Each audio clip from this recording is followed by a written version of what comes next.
Muy buenas, familia, y bienvenidos de nuevo al Diario de Kovacs. Bueno, seguimos con las lecturas. Estamos en el penúltimo de los vídeos de noviembre, un vídeo cada día de últimas lecturas. Y toca una editorial hoy muy especial, una que algunos de sus libros para mí son lecturas del año para mí. Y tengo muchas ganas de hablar de algunas de ellas. Empezaremos ya con un clásico, una clásica, mejor dicho, ni más ni menos que la gran Alison Bechdel, o Bechdel, perdón, mejor dicho. Consumida, su última obra, bueno, algunos la conocéis, una auténtica pionera, de las pioneras de, digamos, introducir la temática LGTBI en los cómics, ¿no? En sus libros. Y claro, estamos hablando de una Alison ya que pasa la sesentena, que ha entrado en esa llamada tercera edad. Uy, ya empezamos con la luz demasiado viva. Intentaré quitar un poco la lámpara.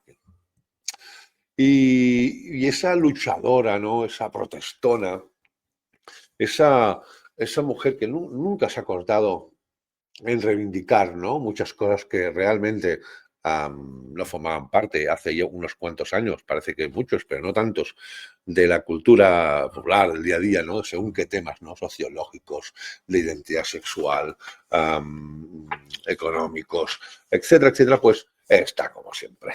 Aún así, ya en sus últimas obras se apreciaba, ¿no? Un cierto cáliz de, no diré de desánimo o desazón, ya empezamos con la cámara otra vez, Dios de mi vida, qué suplicio, esto es una pesadilla, ahora. Ya notábamos un cierto aire de desazón. ¿Sabéis aquel prisma de que partir son edades? Yo, por ejemplo, todavía no he entrado en la década de la sesentena, ¿no? Ojalá llegue y tenga muchos más. Pero ya con mi edad hay muchas cosas que, a pesar de que te siguen indignando, a pesar de que sigas pensando lo mismo, ves que el mundo va muchas veces en otra dirección contraria a la que vas tú. Y que muchas cosas ya puedes estar pasado de vueltas, la vida te ha enseñado muchas cosas y sabes un poco para dónde girar aquello, dónde girar el otro, pero otras cosas que escapan a tu comprensión o a tu asimilación, o simplemente ya no tienes paciencia para asimilarlas y que formen parte también de tu vida, ¿no? Aparte que no encajan con tu manera de ver las cosas. Dile justicia social, dile estructura de sociedad, etcétera, etcétera, etcétera. Entonces aquí pues veremos puro costumbrismo, muy típico de los libros de Allison, ¿no? Donde está, por ejemplo, con su hermana, que es más trumpista que, que yo que sé quién, pero luego también con personajes que forman parte ya de nuevas generaciones en las cuales se verá el contraste, ¿no? El contraste de, primero, qué piensas sobre según qué temas, segundo, cómo los vives y tercero, si estás dispuesto a protestar o luchar por ellos. Obviamente el espíritu está ahí. Allison no ha dejado de ser ella misma. Allison no ha dejado de despoticar y sobre todo intentar, ¿no? Pregonar sus ideales y su manera de ver las cosas, ¿no? O al menos cómo tendrían de ser, según su criterio. Pero evidentemente está el mundo, está la vida, está la sociedad a día de hoy, que en muchas cosas pasa absolutamente de los criterios de Allison y de muchos de nosotros. Y sinceramente sigo pensando que Allison no ha perdido su frescura, su valentía, su sinceridad, su transparencia, su gracia, su humor. Y realmente Allison sigue en forma, a pesar ya de que muchos consiguen que a estas edades ya no sirves para nada. Allison sigue valiendo para lo que ha valido siempre, ¿no? Explicarnos la vida misma, sobre todo cómo ella la ve, cómo ve a los que le rodean, cómo los que lo rodean le ven a ella, pero también con el prisma de la edad, la veteranía. Y sobre todo, que a pesar de que el espíritu puede ser el mismo, la experiencia también, a veces es un grado, pero a veces también es una losa muy pesada. Una maravilla, como siempre, Alison Bechdel siempre en mi pila de lectura cada vez que saque algo y consumida no decepciona, sigue siendo lo mismo. Obviamente para mí no llega a la magnitud de obras magnas, ¿no?, que ha escrito, alguna de ellas pues que ganaron todos los premios habidos y por haber. Pero sinceramente um, quedará como una... Ahora, por ejemplo, es una temática muy recurrente y muchas autoras tocan esos temas, pero ahí empezó cuando nadie lo hacía. Y no olvidemos, a ver si lo anuncio por aquí, A ver, por ejemplo, El secreto de la fuerza, y no olvidemos también Eres mi madre y Van Ham, por supuesto, ¿no? Obras referenciales de esa temática y del cómic americano y mundial. Alison Bechdel, qué maravillosa es, Dios mío. Bueno, vamos a otro genio de las viñetas, de la historieta, del cómic, y que además creo que está en estado de gracia. Por fin he podido leer Laberintos. Recordar que esta obra salió progresivamente en los Books en 3 volúmenes, en 3 álbumes, y ahora lo han englobado, igual que hicieron antes en la anterior obra, ¿no? Que también fueron 3 obras que luego se englobaron en Omnibus, pues esto han hecho igual, Laberintos, simulando un poco lo que se ha hecho en Francia y curiosamente sin haberse publicado todavía en su país natal, en Estados Unidos. Muy curioso. Y aquí vemos a Charles Barnes en color, que yo, Charles Barnes, sigo teniendo la imagen de Charles Barnes en su blanco y negro, un perrito, ¿no? Ya no hablemos de Agujero Negro, ¿no? De muchas más de sus obras, incluso preteristas, ¿no? Como El Borba, Big Baby, etcétera, etcétera. Pero este Charles Barnes está en esta desgracia. Aquí, sin soltar muchos spoilers, veremos un tal Brian, ¿no? Chico, tímido, reservado, inseguro, muy aficionado a la serie B, la ciencia ficción, etc. Y está Laurie, como se llame, que es la chica pues, que le mola, ¿no? Y luego veremos varios personajes más alrededor, pero sobre todo se planteará alrededor de sobre todo esos 2 personajes. Que a pesar de que Brian parece protagonista, Laurie también tiene un gran protagonismo en la obra. No es una pieza de corazón, en absoluto. Y a pesar de que la maestría, ¿no? De los sombreados, de las texturas, del dominio de la tinta de Charles Barnes sigue ahí. Luego, pues el color, a pesar de lo que se ha dicho, ¿no? Que yo siempre identifico a Charles Barnes como con su blanco y negro, ha conseguido unos matices de esa mezcla de línea clara, la pura línea clara, pero a la vez mezclándolo con imágenes cautivadoras, pero a la vez, ¿lo veis? A la vez como que... ¿cómo lo diría yo? Imágenes magnéticas que te hipnotizan, pero a la vez que transmiten, en un momento, un mal rollo. Pero un mal rollo que lo disfrutas, que dices, joder, qué belleza. Evidentemente, su belleza también la va a reflejar aspectos magnetistas, ¿no? Como la reflexión de uno mismo, el cuerpo humano, etc. Cuando había momentos esos que no lo diría blanco y negro, sino diría esos bitonos, ¿no? Que llamo yo, pero bueno, ya lo veis. No quiero explicar mucho de la trama, pero digamos que estamos entrando en esas edades en las que uno se descubre, pasa a la edad adulta, con todas las inquietudes y ambientar en una época en que obviamente la juventud no era como ahora. Creo que este es el Charles Barnes más accesible. Hay obras, obviamente, que creo que quizás son más arriesgadas para empezar a descubrir Charles Barnes. O sea que si nunca habéis leído a Charles Barnes y queréis algún día descubrirlo con una de sus obras, creo que ese Laberintos, a pesar de no ser la primera, obviamente, ni de las genéticas, ni quizás alguna de las más emblemáticas con las que vamos, fue conocido entonces en todo el mundo, por ejemplo, como pasó con Agujero Negro, que rompió todos los tices y hizo volar la cabeza a todos los aficionados del cómic que la descubrieron. Sinceramente, ese Laberintos forma parte de su creme de la creme. Esa obra la releeré muchas veces y la verdad, así como por ejemplo la sensación que tengo cuando leo a Klaus, digo, hostia, su Mónica, sus últimas obras, quizás no me han cautivado como aquella época bizarra, ¿no? Donde dominaba el surrealismo. Con Barnes me parece lo contrario. Creo que está como el buen vino. A medida que van pasando los años, todavía mejorando más. Y quizás no tiene el poder rompedor de aquel shock que fue, por ejemplo, de nuevo, ese Agujero Negro o otras obras, pero la consolidación de un estilo, de una manera de narrar, de una manera de dibujar y de una manera de transmitir sensaciones que prácticamente nadie a día de hoy las transmite igual. Laberintos, una auténtica joya, desde luego una de las lecturas del año, y Charles Barnes Forever, por Dios. Además, ha dado la casualidad que lo leí unos pocos días antes de ir a su charla, ¿no? Aquí en el Cosmópolis en Barcelona. Un lujo absoluto de charla y Charles Barnes que nos dure por muchos años porque es necesario. Es incluso creo que más necesario que nunca en el mundo del cómic. Vamos a una obra muy diferente, ¿no? Más de oficio. Pero así como una cosa no me ha convencido tanto, otra cosa he dicho, qué barbaridad. Y solo por esa cosa quiero destacar esa lectura. Yo, Julio César, de Montesquieu y Nebel. Esto es de pe a pa, pero resumido en un tomo muy asequible de páginas, ya lo veis, ¿no? Es un conjunto de páginas de Julio César, uno de los personajes más emblemáticos de la historia de la humanidad y obviamente del Imperio Romano, pero desde luego, así como he leído obras, ya no en cómic, ¿no? También en libros sobre la vida de Julio César, creo que es la más completa y sobre todo la más didáctica barra asimilable para todo tipo de público que he leído. Te narra desde los inicios de esa personaje real, ¿no?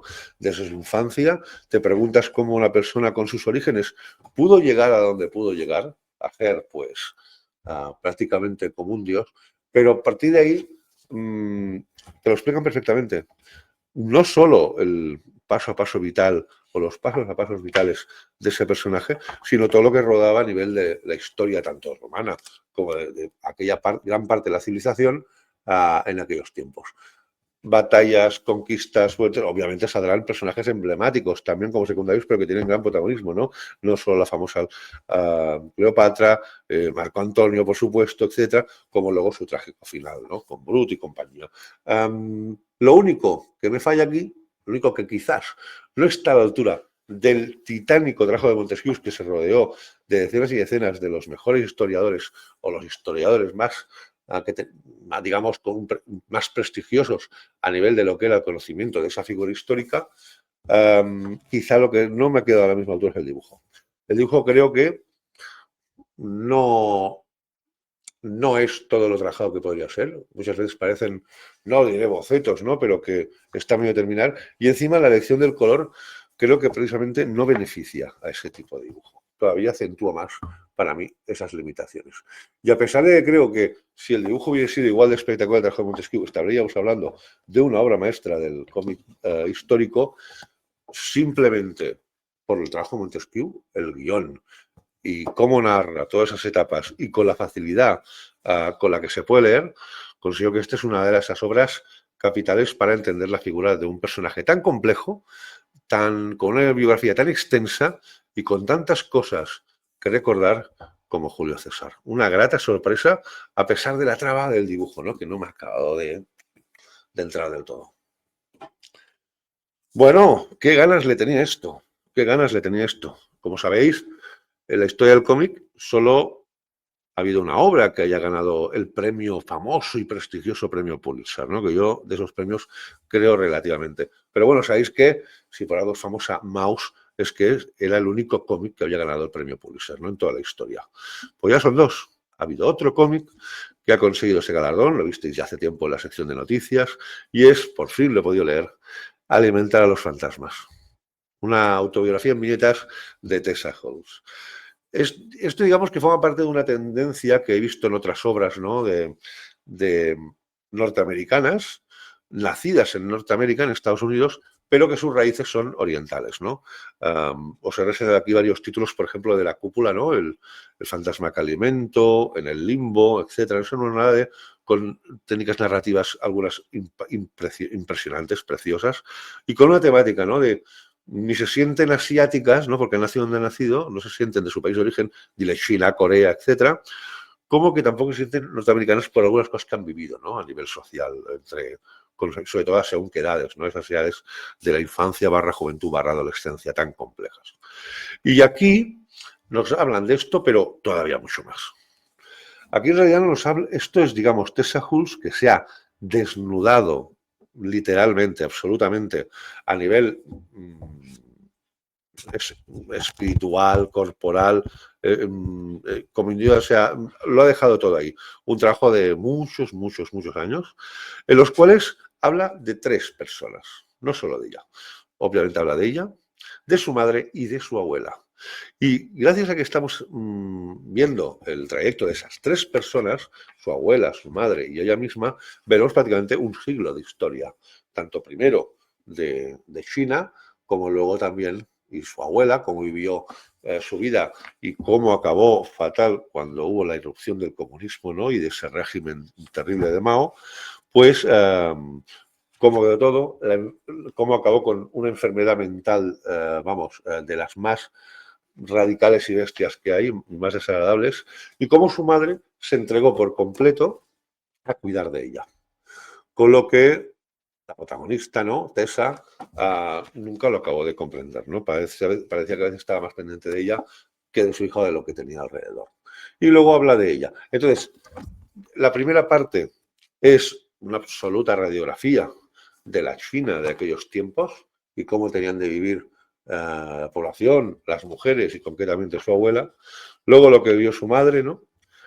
También con un tema de lo que es la salud mental también, y sobre todo luego ella, que ahí ya entra un poco más el intimismo, las sensaciones, y dónde juega más entonces, porque al principio es una obra, ya os digo, es una obra densa, muy densa, donde hay mucha lectura, mucho bocadillo, pero además muy recargado todo. Juega mucho con el negro, con la tinta, y ya lo veis, es una lectura que es, cuando empieza es todo un desafío, pero curiosamente, yo al menos la disfruté muchísimo. Me pasaban volando las páginas.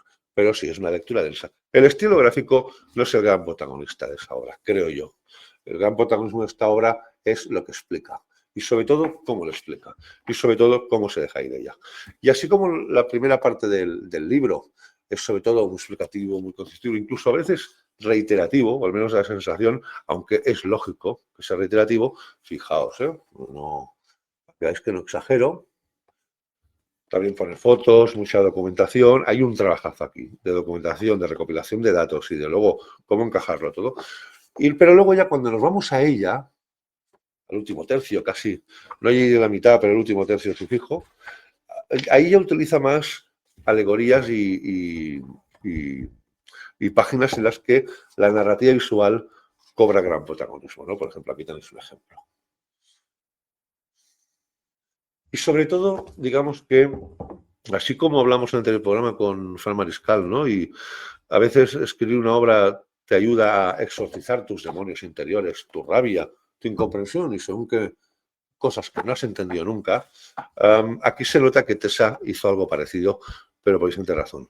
3 personas que nunca se entendieron, 3 personas que en muchos momentos, no diré que se odiaron, pero algo parecido, y que con ello intentan conectarse ella con su madre y con su abuela, ¿no? Y a pesar de que algunas cosas las pueda entender y otras siga sin entenderlas, de según qué decisiones o comportamientos, tanto su madre, sobre todo, como su abuela, hacer un poco las paces con ella misma y con ellas.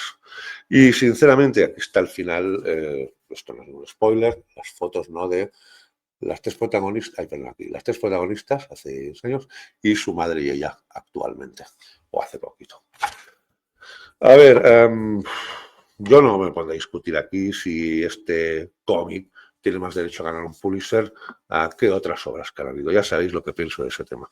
Además, es absolutamente gratuito ponerse aquí a divagar sobre qué obras serían más o menos, tendrían más o menos derecho que esta a ganar un premio de ese prestigio. Pero sin duda, aquí no puedes echarle en cara a Tessa Hulse que lo ha dejado todo. Y que sobre todo, a pesar de que gráficamente, por ejemplo, no es la gran panacea, ni es el libro que más nos habrá impresionado, y que su lectura en según momentos no es fácil, has de ponerle sobre todo voluntad y ganas que, gracias a Tessa, se hace menos complicado de lo que puede parecer al principio. Realmente sé que es una lectura que, tanto por la densidad de su contenido como de sus páginas, como también la temática de la que trata, como también el arte gráfico así a primera vista, quizá cortarán las ganas a algunos lectores y lectoras a descubrirla. Pero yo sin duda considero que es un obrón, es un pedazo de libro el que ha hecho Tessa Hulse. Para que le gusten las temáticas, súper recomendable. Tienes historia a nivel de lo que la China, el Estados Unidos que acoge su madre, la enfermedad mental, y sobre todo también tienes la gran riqueza a nivel espiritual por parte de la autora, donde se desnuda y lo deja ir todo. Una grata sorpresa. Y sinceramente, a pesar de que yo siempre he hablado de Maus con buenas palabras y elogiando lo que significó en su momento ese libro y su premio Pulitzer, a mí me ha gustado más este que Maus. Pero hablo simplemente de gustos personales, de gustos lectores. de subjetividad, solo eso. Pero a mí me gustó más este, por su temática, por cómo lo explica, incluso por el dibujo, por todo, que Maus. A pesar de ello, sé que es una lectura que a mucha gente se le puede hacer farragosa o pesada. Pero en mi caso, y seguro que en el de muchos, no la ha sido en absoluto. Una grata sorpresa en las fandoms porque era bastante escéptico o no sabía muy bien qué pensar que me encontraría. Y oye, de verdad, una grata sorpresa.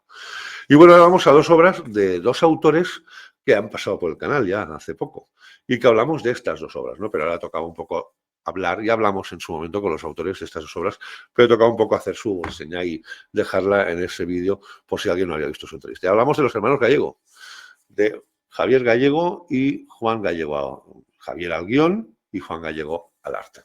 Esta es una obra que sacaron hace ya, no sé, 2, 3 años, me acuerdo, que es como si nunca hubieran sido. Estas pegatinas, te lo juro, lo voy a ver si luego la puedo sacar bien. Ya lo veis por la portada. Habla de la gran lacra, la gran vergüenza del llamado primer mundo, que es esa inmigración que lo deja todo y se juega la vida por un teórico mundo mejor, donde puedan simplemente comer, trabajar y vivir. No pienso entrar en pensamientos políticos de si tenemos que acogerlos a todos, por ejemplo, aquí en nuestro país o no, tal. Aquí ya no pienso entrar. Simplemente hablo de la gran vergüenza, que en ese caso Europa, como muchas otras zonas del mundo, pero ahora estamos aquí hablando de Europa, es incapaz de asegurar que en sus aguas muera gente. Muera gente simplemente que está ahí por desesperación, por salvar su vida, y que a cambio de salvarla, en muchos casos, la pierdan. Y aquí hablan, pues lo dice muy bien ese libro, ¿no? Como si nunca hubieran sido, porque por desgracia también mucha esa gente que desaparece en los aguas lo quedan como si nunca hubiesen existido, ¿no? No hay una tumba, un sitio donde puedan ir sus familiares, ni siquiera se sabe con certeza si han perecido bajo el agua o ha aparecido en alguna costa, en un sitio, y por el motivo que sea, está indocumentado o no se puede saber nada de él. Aquí lo que sorprende más es la crudeza, pero a la vez sin ganas de soltar ningún tipo de discurso político, ni discurso existencial, ni social, simplemente narrando lo que sobre todo, aquí está muy bien, ¿ves? Aquí, por ejemplo, significaron rostros de los personajes que se van, ¿no? De los rostros que, como si nunca hubieran existido. Algunos por fotos de familiares y tal, y otros simplemente pues inventados con caras de amigos y tal, pero para hacerse una idea de un poco el tema. Aquí lo que sorprende sobre todo es el tratamiento del arte de Juan. Juan aquí hace un blanco y negro barra bitonos en momentos impresionante y se nota su ya experiencia como pintor y como artista global. O sea, es absolutamente brutal el arte de Juan. Un cómic de temática muy social, muy crudo, muy desgarrador, como la temática en sí, lo que vemos en la televisión, pues han explicado todavía con más enjundia, gracias sobre todo a la pluma también de Javier. Cuidado con Javier como guionista, madre mía, se nota también su larga trayectoria como guionista en televisión, en radio, en ondas, por algo lo tendrá. Pero luego también, el motivo principal por el que vinieron, aparte de hablar de eso, sobre todo para hablar de la plaga. Una de las grandes sorpresas para mí de este año y también una de mis lecturas que me han dejado pozo, que me han dado que pensar. De nuevo, esos dos hermanos, Javier Gallego al guión y Juan Gallego al arte, traen un cómic que al principio cuando yo vi la portada dije, hostia, esto parece como un thriller y esto es un investigador, ¿no? Que va a la morgue, hay un cadáver, o yo que sé, o la plaga, ¿no? A lo mejor es fruto del confinamiento, ¿no? Y es una plaga mundial y nada de eso, nada de eso. La plaga viene de una plaga del protagonista, ¿no? Que vive una vida anodina, rutinaria, una vida en la que muchos nos podemos sentir identificados, y de repente en una despensa, nosotros pues descubre una plaga. En ese caso, en su caso, una plaga de gusanos.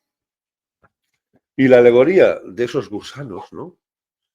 Que se han metido en su vida absolutamente rutinaria, aburrida, pero segura a la vez, al menos para él, empieza a desartalarse todo.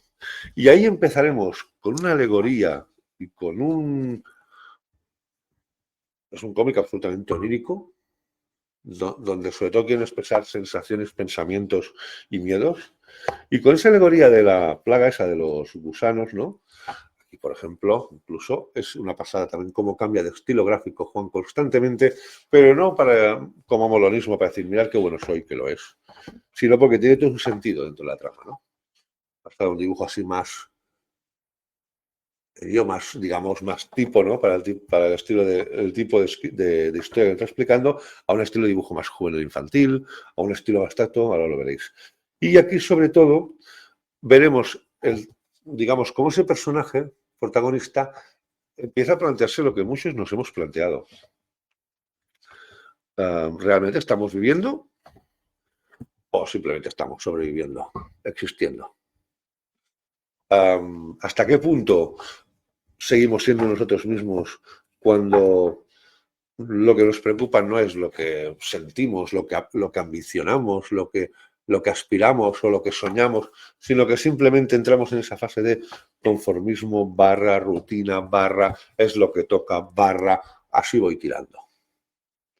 ¿Veis lo que os decía de los cambios gráficos? Entonces aquí es de estos cómics que, en el buen sentido de la palabra, espero que me entendáis, te pega un puñetazo en el estómago de realidad y te dice un poco aquello, es que no quiero spoilear, ¿eh? Te dice un poco aquello de, me cago en la leche, despierta, son 4 días. Tienes muchas cosas que dar, que sentir, que decir, que hablar, que amar, y a veces parecemos vegetales. Y se podrían decir más cosas de ese cómic, pero no las pienso decir, porque es que si no es que lo destrozas. Hay un momentito, casi cerca del final del cómic, que ¡bam! Te pega la acción. Fijaos también, otra vez, otro cambio de estilo. Es brutal, La Plaga. Una de las grandes sorpresas del año. Dos autores que espero que se vuelvan, aparte de sus otras disciplinas, ¿no? Artísticas, se animen a seguir haciendo cómics, porque desde luego, cuando nunca, como si nunca hubiésemos existido, y La Plaga, sobre todo esta plaga, me han dejado, de verdad, este bonito, qué gozada. Ya acabaremos dentro de lo que es Reservoir Books con otro cómic que también hemos hablado de él, porque vino el autor a hablar de él, pero también tenemos que hablar de las mejores lecturas de estos 10 primeros meses de 2025 de Reservoir Books. Esto no podía faltar. Otra de las lecturas, Las Encías Quemadas, de Natalia Velarde. No diré mucho más de lo que ya dije en la entrevista, ¿no? Una autora que descubrí con algunos de sus fanzines, una autora que era pura fuerza, a veces pura rabia, pero luego un torrente de fuerza, de color, de surrealismo, pero a la vez de sentimiento. Brutal. Y aquí, pues bueno, con una historia muy sencilla, donde te compaginará diferentes técnicas, desde el collage, a la acuarela, al esbozado prácticamente al lápiz, etcétera, desde un dibujo tipo más cartoon, no más, ¿lo veis? Como esas páginas de aquí. Espérate, a ver, pues aquí, como ese dibujo de aquí, a páginas absolutamente viscerales, ¿no? Por ejemplo. Obviamente, ese cómic se impacta al principio es por el estilo gráfico. Y la historia va tirando, y digamos que eso que hizo ella, ¿no? Como hablamos un poco de eso, ¿no? También hoy, el tema terapéutico, ¿no? De escribir y dibujar algo para afrontar y superar según qué experiencias vitales ha tenido otro, ¿no? Pues aquí va con el fallecimiento de un animal, ¿no? Al que quería mucho. Y es un poco la alegoría, ¿no? A prepararse para eso y asimilarlo. Y desde luego, a medida que vas pasando las páginas vas alucinando con su dibujo, pero a la vez también con su escritura. Qué bien escribe Natalia, Dios de mi vida. Es absolutamente impresionante, pero luego también unas pocas páginas antes que acabe o prácticamente al final, ¡pam!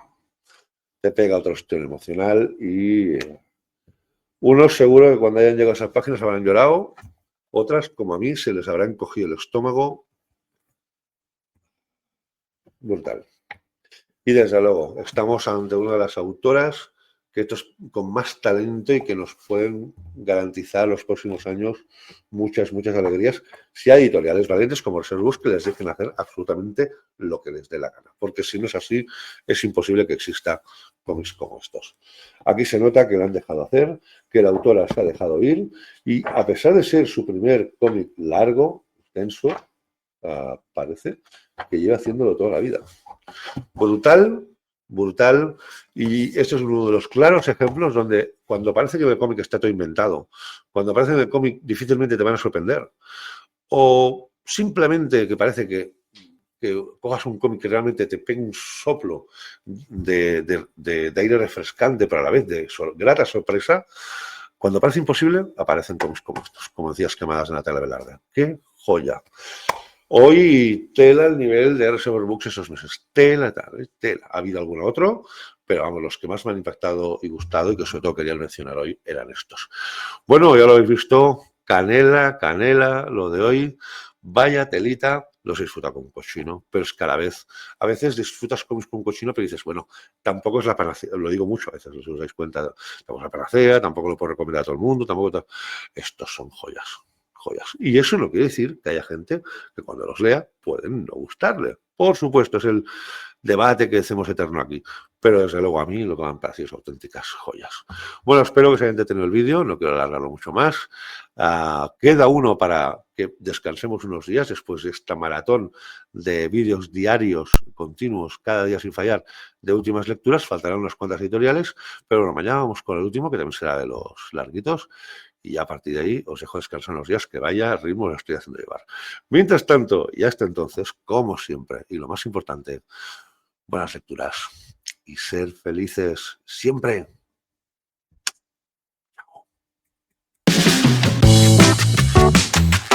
Chao.